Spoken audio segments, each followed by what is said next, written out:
भाई ये पैसा जो है देश के गरीब मुसलमान का है, ये गन्ना सोटों की चोरी के लिए नहीं, ये इसको रोकने के लिए। और इनके जो ठेकेदार बैठे हैं मान्यवर, ये यहां गरज गरज कर बोलते हैं, कुछ तो समझे बगैर बोलते हैं, कुछ समझ कर बोलते हैं। उनको लगता है कि इससे हम जीत जाएंगे।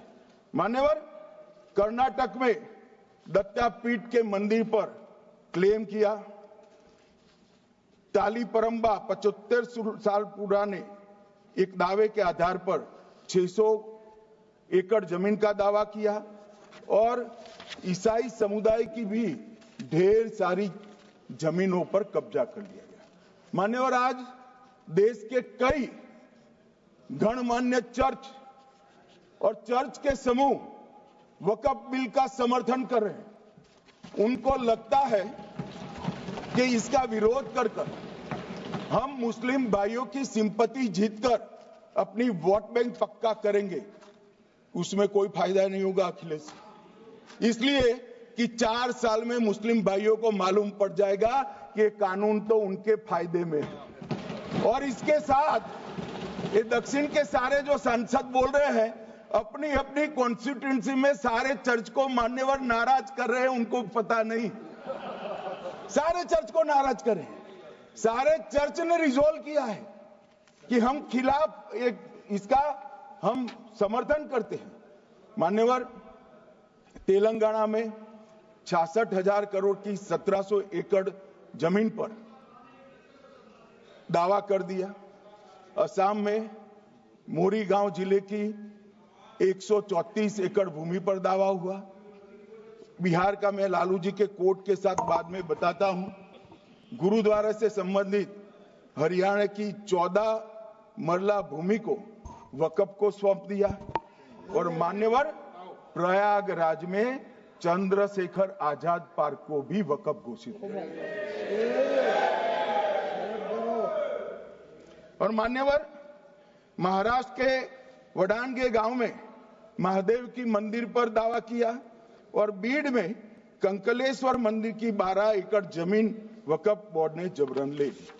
मान्यवर, ये सब जब जो चल रहा है, इसमें आज भी मैं स्पष्ट करना चाहता हूं, वक्फ जो कि मुस्लिम भाइयों की धार्मिक क्रियाकलाप और उनके बनाए हुए दान से ट्रस्ट है, उसमें सरकार कोई दखल करना नहीं चाहती है। मुतवल्ली भी उनका होगा, वाकिफ भी उनका होगा, वक्फ भी उनका होगा। परंतु वक्फ की संपत्ति, इसका रख रखाव ठीक से हो रहा है नहीं। वक्फ का संचालन कानून के हिसाब से हो रहा है, निजी उपयोग के हिसाब से। सैकड़ों साल पहले किसी बादशाह ने दान किया, हमारी भाषा में कहो तो धर्मादा किया। अब इसकी संपत्ति को आप 12,000 रुपये में 5 सितारा होटल बनाने के लिए दे देते हो, ये उचित है क्या? भाई वो पैसा गरीब मुसलमान के कल्याण के लिए करिए, तलाकशुदा महिलाओं के कल्याण के लिए करिए, जो अनाथ बच्चे हैं उसके कल्याण के लिए करिए। मान्यवर, ये करने की जगह बेरोजगार मुसलमान युवाओं के लिए स्किलिंग का काम करिए। लाखों करोड़ों रुपए की भूमि मान्यवर, और इनकम 126 करोड़ रुपया।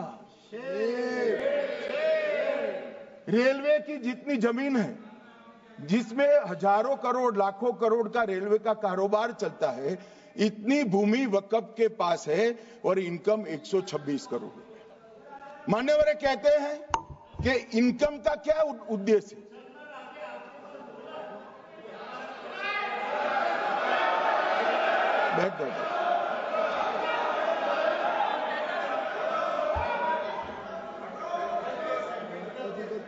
मान्यवर, मैं दादा की टेंशन समझ रहा हूं, ये बंगाल के मुसलमान भी सुन रहे हैं, तो उनको टेंशन होना स्वाभाविक है। मान्यवर, लालू प्रसाद जी, आज आरजेडी के सारे सदस्य बोले, जब 2013 का अमेंडमेंट आया, मैं लालू जी का तो पूरा पढ़ना चाहता हूं, बाकी सदस्यों का सिर्फ टोकन पढ़ूंगा। लालू जी ने क्या कहा? मैडम, सरकार जो यह संशोधन विधेयक पेश किया है, सरकार की पहल का हम स्वागत करते हैं। शाहनवाज हुसैन जी और अन्य माननीय सदस्यों ने अपनी बातों को यहां रखा, मैं उसका समर्थन करता हूं। आप देखिए, सारी जमीनें हड़प ली गई है, चाहे सरकारी हो या गैर सरकारी। वक्फ बोर्ड में जो काम करने वाले लोग हैं, उनके द्वारा सारी प्राइम लैंड को बेच दिया गया है। पटना में ही डाक बंगले की जितनी प्रॉपर्टी थी, सब पर अपार्टमेंट बन गए। इस तरह की काफी लूट खसोट हुई है। हम संशोधन विधेयक तो आपको अंत में लाए हैं, समर्थन करते हैं, लेकिन मैं चाहता हूं कि भविष्य में आप कड़ा कानून लाइए और ये जो चोरी करने वाले लोग हो उनको जेल की सलाखों के पीछे। अब साहब, लालू प्रसाद की इच्छा इन्होंने तो पूरी नहीं की, नरेंद्र मोदी जी ने पूरी कर दी। ये लालू जी ने कहा था एक कड़ा कानून लाइए। मान्यवर शरीफुद्दीन शरीफ उन्होंने कहा, मंत्री जी समझते हैं कि शायद इससे मुसलमानों का वोट मिल जाएगा, लिहाजा मुसलमान